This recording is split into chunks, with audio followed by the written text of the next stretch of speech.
Hi, everybody. You're listening to WXED 107.3. This is the News Wrap-Up Show. I'm DJ Nikki in the studio today with Jonathan Cortez from elwoodcity.org. How are you? Oh, I'm fine. So, we have news about sports this week. That's pretty exciting. So, tell me what you got about the Riverside baseball. Well, Riverside baseball team won the WPIAL, so they won it 1-0 in the bottom of the ninth. So it went into extending innings and went to the bottom of the ninth, and they scored one.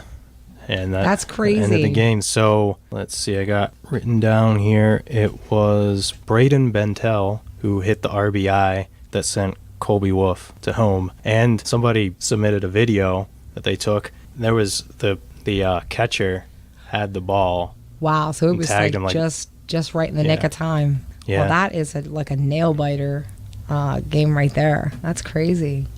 It is. That's a long time, too, to be completely scoreless on both sides. But, I mean, I guess that's what happens when you get to the upper levels, like the WPIALs. You know, it's like you're already counting on the fact that they're the best of the best, you know. So, but that would be a nail-biter. What is incredibly impressive is that in all 4 playoff games, Riverside got a shutout. So, okay. Yeah, the other teams collectively got 0 points. Wow. So what else do we have going on? More sports? Yes. So the girls would have played yesterday, so at the time of recording this, we don't know how they did. So, yeah, for everybody who's wondering, we record on Fridays, but because the game had been rescheduled, as of today, the recording day, we don't know what the score is. So we'll have to give that to you next week. But that's for our girls softball. It was rescheduled. If you guys would like to check out elwoodcity.org, I'm sure there'll be an update on there sooner than what you'll hear it here. Because they're playing at Cal U on Saturday, right? The day? Yeah. Okay. Yeah. Or no, on Friday. Oh, so it's the same day we're recording? Yeah, same day we're recording, today. Yeah. Okay, all right. Yeah, I'm hoping to have, as soon as I hear who won, to post at least a little snippet. Okay, all right. Well, hopefully the girls softball team does great. So far, they're undefeated, so that's exciting. Hopefully, by the time this show airs, they will still continue to be undefeated. So what else you got for me? Well, Riverside and Lincoln had their commencements this week, so congratulations to the class of 2016. That was exciting. I didn't realize that graduation fell at the same time that the kids were getting out of school. Like, when I was younger, usually if we got out on June 2nd, graduation wasn't until like June 10th. And I didn't realize that Elwood, they did it on the same day because my kids just got out of school on the 2nd. Yeah, the seniors don't have school the last couple days. I think 1 or 2 of the days you go in to practice commencement for an hour, but that's all you do. Oh, okay. Yeah, congratulations to all of our Elwood and Riverside seniors for the class of 2016. Yep. And Elwood had 8 high honor graduates and 2 honor graduates. Riverside does a top 5. Oh, okay. So, but in Elwood, it's just high honors and honors. And so we had 8 high honors. That's amazing. High honors is what? I don't strictly remember. All A's. I think high honors is strictly all A's and 1 B, and honors is anything that's A's and B's. But I think to have high honors, you can't have more than 1 B. The rest of them have to be A's. Yeah, I think you might be right. I had a 3.7. I don't think I graduated with anything, so it has to be pretty. Wow. It has to be pretty up there. Really got to be on point. Maybe I was an honor graduate. I don't remember. It doesn't. You always act like you're so old. But once I was out of high school, this doesn't. It's not that important really have anymore. Too much substance to you. Yeah.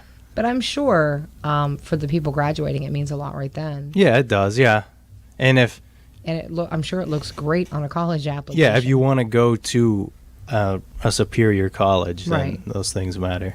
Yeah, because I know colleges are looking for 4.0s or higher. Yeah. And I always wondered, how do you have higher than a 4.0? But it's because I always thought that 4.0 was the A average. But then I realized that people do extra credit things. It's for weighted.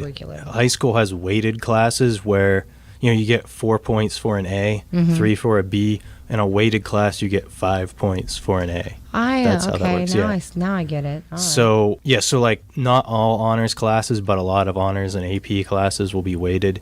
But then in college, it's just a 4.0. They don't have weighted. Yeah. All right. So, speaking of colleges, you had something for us about colleges. I have multiple things actually. 'Cause speaking of going to a harder to get into college, wanted to congratulate Carter McMurdo. He was one of the high honor graduates for Lincoln. I was and going to ask you who they were. I don't know all of. I wrote him down. I didn't write them all Okay. down. I would have destroyed their names. So, Okay. but Carter McMurdo was the class president, and he was a high honor graduate, and he's going to the United States Naval Academy, which to get in, you have to have a endorsement from either Like a political person. a congressman or the president or vice president. Wow. So, I wonder who endorsed him. yeah, I don't know. I don't. We should find that out. Yeah, I've seen him a few times. If I see him again, I'll ask him. Tell me his name one more time. Carter McMurdo. Okay. Yeah. Just want to make sure everybody caught it. Yeah, his mom was my first grade teacher. Oh, okay. Yeah. Well, congratulations, Carter, and that's a pretty good feat there to get into a naval academy and be politically endorsed to get in. That's pretty impressive. Yeah. And you also said he was the class president too. Indeed. All right. So what else do we want to talk about? Well, for people going to college, I had some financial advice. So I think a lot of people, when they go to college, they don't consider this for several reasons. One is when you're 18, you don't really think too much about money usually unless you Right. have to. And then the money you're spending isn't like, since it's not real money until you start paying it off with your real money, you don't think about it too much. Mm-hmm. And the main thing is to not live on campus unless you have to, because I had a whole thing written down on elwoodcity.org. There's lots of statistics and links to graphs and such, but some of the things I remember, like room and board is typically about $10,000. It's Right. at that at Slippery Rock and Penn State. And you figure you're living on campus for only about 7 months once you take into account Right. all the breaks. So that's pretty expensive. Yeah, I think it was $1,400 a month, Wow. which, yeah, to anybody who, once you get out on your own and start paying your bills, nobody wants to live at a place where your room and board is $1,400 a month. Right. I mean, I wouldn't want to live someplace that was $1,400 a month. I mean, Yeah. at least not around here. But Yeah. I mean, I might pay $1,400 a month if I was living, in Virginia or someplace. Yeah. And And that is the room and board, but you figure like I had an apartment it was about $400 total with rent and utilities. when you're young, even that seems expensive. Because Yeah. I remember when my kids first moved out, they were baffled at the cost of an efficiency. And I was like, well, I mean, this is what being an adult is about. Yeah, and my apartment was a bit more on the expensive side. It was just I was looking late and didn't have that much time to pick one. And then $300 to $400 on food, should be able to live $800 a month. So a lot of colleges you're not allowed to commute if you're a freshman. They don't let freshmen commute. Really? And I mean, no, they don't let freshmen live off campus. You can commute if you live with your parents. Okay. Yeah. Yeah, but if you're not living with your parents, you can't go get an apartment Yeah. off campus and then drive. Okay. Yeah. So if you're going to Slippery Rock or anywhere that's close enough to drive, just commute, because it's a lot of money you'll save. Yeah. And you'll still get the college experience because you're on campus. Like, I'm not a very social person. When I lived in dorms, I was less social because you have a 2-hour break between your classes. I just go back to my dorm room. Yeah. But when I lived off campus and I was there and I had a 2-hour break, I had to do something. I didn't feel like going home. Right. Who wants to drive all the way home just to come back and... Yeah. Yeah. So, yeah, that makes sense that you would be more social if you just had to do something on campus rather than going back to your room and hiding out. And living in a dorm room isn't that exciting. It's not. You're not missing a valuable part of your life. Well, I hope that some of our new graduates out there take your advice, because I know that people that are 17, 18, 19 are much more likely to take advice from someone who's still in their 20s, more so than they would their parents who were probably in their 40s and early 50s. So hopefully we can get some of the graduates to take your advice, Yeah. because it's good advice. So, and that's the main one. That's the main savings. You can cut your college by about a third to a half, if you depending on whether you're commuting or living in an Right. off-campus apartment. Then, like, some colleges will have on-campus. Well, they'll have like an affiliated apartment or an Yeah. on-campus apartment. Those are really expensive. Never lived there. Like where I went, Penn State Barron, there was like I guess it was an independent company, but they had like a contract with Penn State, and it's just right across the street, and it was way more expensive than a dorm room. Wow. So, Well, that's people are taking advantage of the fact that they're right there. So they're convenience that you're paying for the convenience of being right there, yeah. and that you don't want to be in a dorm room, because if you did, you wouldn't be acquiring an apartment. So whoever owns the apartments took advantage of the need, because where there's a need, there's a profit. Yeah. And speaking of that, transitions well into the next thing of textbooks. Since people Right. need textbooks, companies will charge way too much for them. Right. So Yeah, because they're required, and companies know that there's nothing you can do to get around it. get them on Amazon or eBay. Right, Never, absolutely. Never Secondhand buy them books. at the bookstore. Yeah, because I understand that, every couple of years or several years, sometimes the colleges will switch out the curriculum and handbook, the textbooks that's needed. But a lot of times it all stays the same. So Yeah. if you pick them up used, you could be looking at a sixth of the cost that they cost brand new. And even, some people might like, for some of my major classes, I wanted a nice book. You can still get a new one on Amazon, and it'll be the price of a used one at the college bookstore. And I've specifically observed that relation several times. I watched a video on Facebook last year when school was starting up, and it was a video where this kid had picked up some used books at an on-campus book sale. And I couldn't believe that whoever ran it either didn't look in the books or didn't care. But the textbooks that he purchased had Cliff Notes written all through them, and they were all highlighted. And he was like, I don't know who had this book before me, but I love you. Because literally he paid less for the book, and all the work had been done for him. Everything Yeah. he needed to know was highlighted, and there was little notes and everything. And so I thought, well, that's like finding an antique at a yard sale for a quarter that they didn't know what they had on their hands. So, and I was surprised because they said that it was run by the school. It was an on-campus book sale. But he was real excited about it. So maybe you guys can luck out when looking for secondhand books. Maybe you'll find a book with highlighted notes. Yeah. When you take your 101 classes too, like, you might say, oh, you need this psychology textbook. And then you go to class and the professor says, you can use this. We won't be using the textbook for anything, Don't but you hate you that? just have it for a reference if you need it. So for classes like that, order it once you start class. Yeah. And then if you get Amazon Student is free for students, and you get free 2-day shipping. Yeah. So it's almost as fast as going to the bookstore. Right. And I believe that Amazon also, right during the beginning of each semester, they run promo codes all the time where students can get, 25% off and sometimes free shipping, and, couple them together, Yeah. And they usually run those they concurrently run with the beginning of the semester. So people luck out that Yeah. way too. I don't want to tell somebody wait till the last minute, but like you said, you may get a class that doesn't even require the book. I took a college course in writing. I was required to buy 3 books, and we used 1. Yeah. Yeah, it happens. Yeah. And then the books you don't want, I ended up keeping some that were my major books that I liked. A lot Right. of them I didn't care about after the class was over. I ended up making probably at least half of the money back.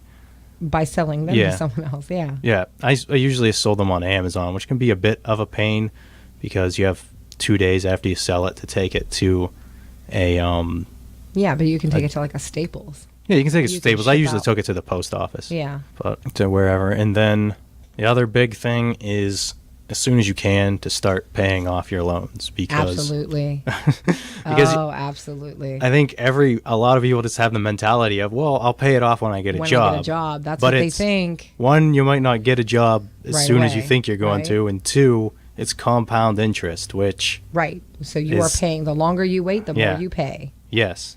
Absolutely. And they're ruthless too. I mean, they'll give you just long enough to build up that interest to be, a lot of money.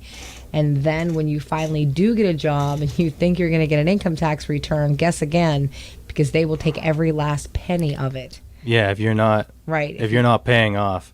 Now, if you have a current arrangement that you are paying regularly, Yeah. they won't.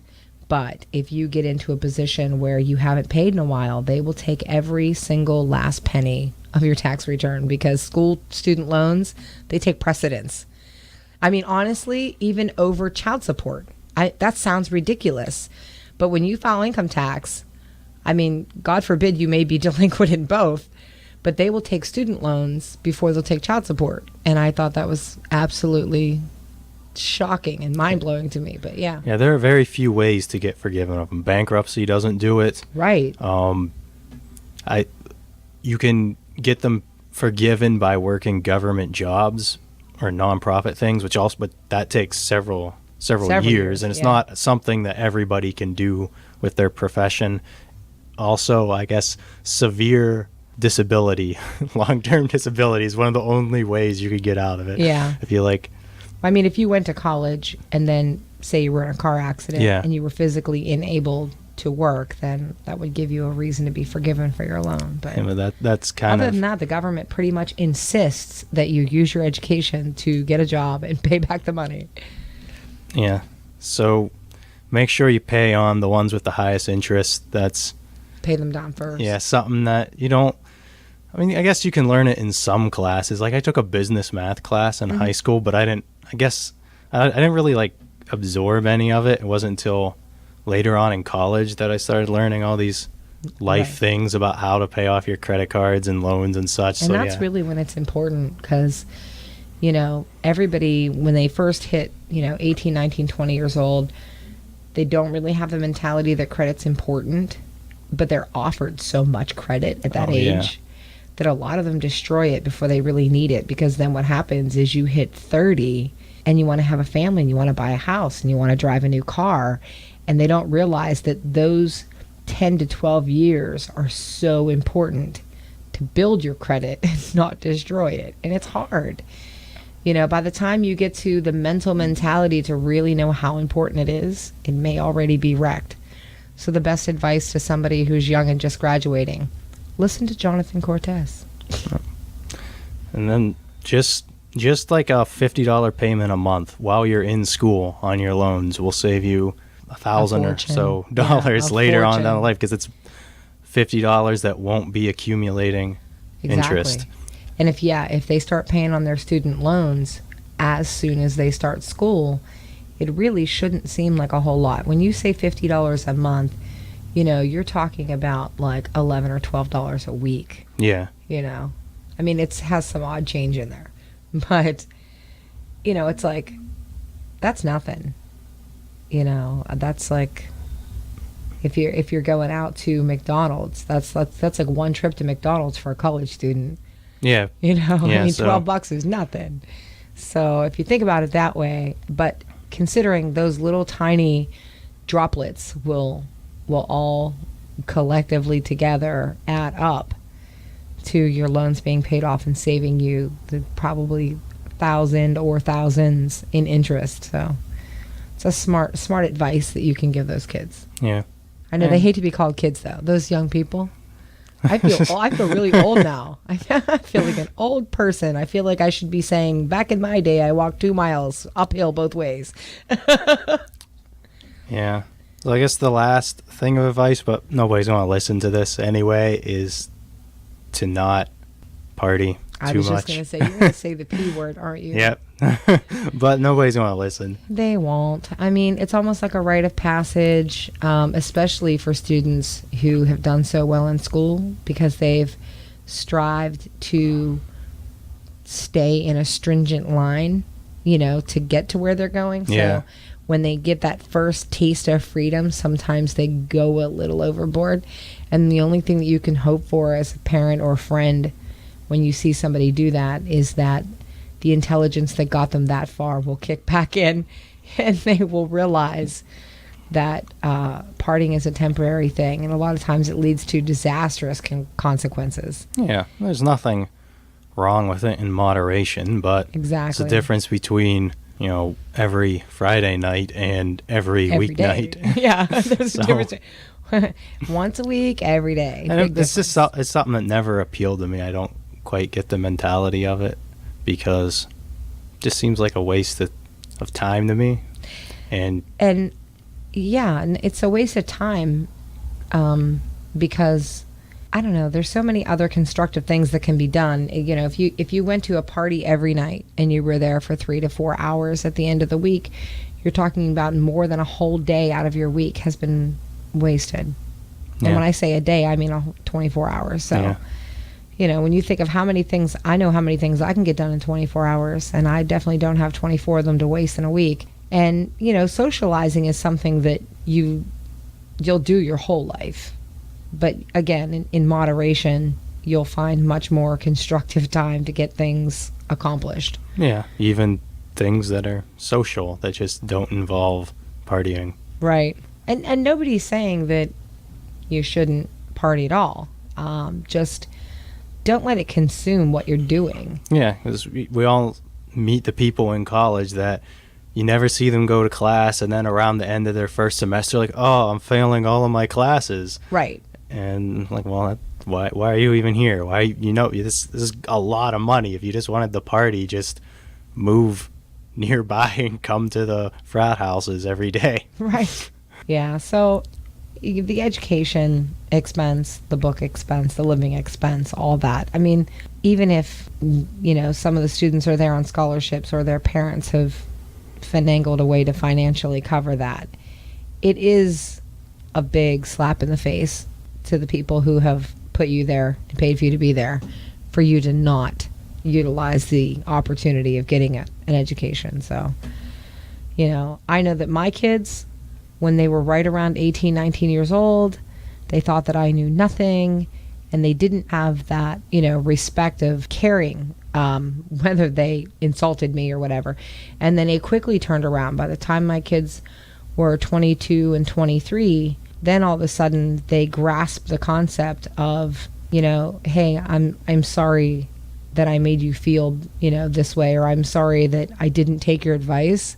They all of a sudden realized I went from knowing nothing 4 years ago to maybe I do know something. And it was that quick of a turnaround, so the best advice for somebody 18, 19 years old is just remember your parents will learn a whole lot in the next 4 years. They will go from people who know nothing about nothing to people who are very wise, and all of a sudden you realize you probably should have listened to them the whole time.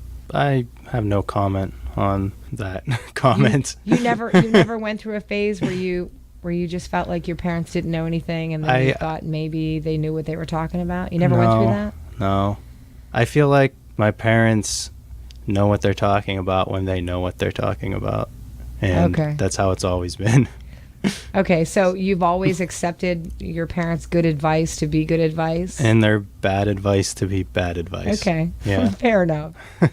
See, now me, if I have bad advice, if it's something that I really don't know about, I tend not to give an opinion to my kids. Yeah. I will revert them to someone who knows something about it.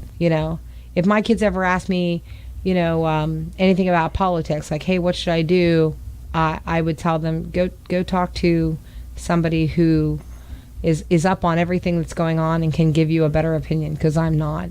So I would try not to be a parent who would willingly give out bad advice out of ignorance. But anyway, do you have anything else? Any more advice? I mean, main thing with that, I'm not at the age where I'm, I guess, preachy to younger people yet or anything. Right, you're in that good But, hot spot. You think when you're in college you gotta like take advantage of the whole partying thing, but you got your whole life to party. You actually do. Like after you get out of college, life is still fun. You're not just Yeah. you don't just work and be bored all the time. There are fun things to do, and you have money to do those fun things with. Exactly. Yeah. And I can tell you, as a live mobile DJ, and there are still people out there partying well beyond their college years. You know, I do parties all the time. And I did a party the other night, and this woman was 68 years old. And she was dancing and she was singing and she looked like Tina Turner. And I thought, wow, like I really hope that I am still living it up and having fun when I'm almost 70 years old.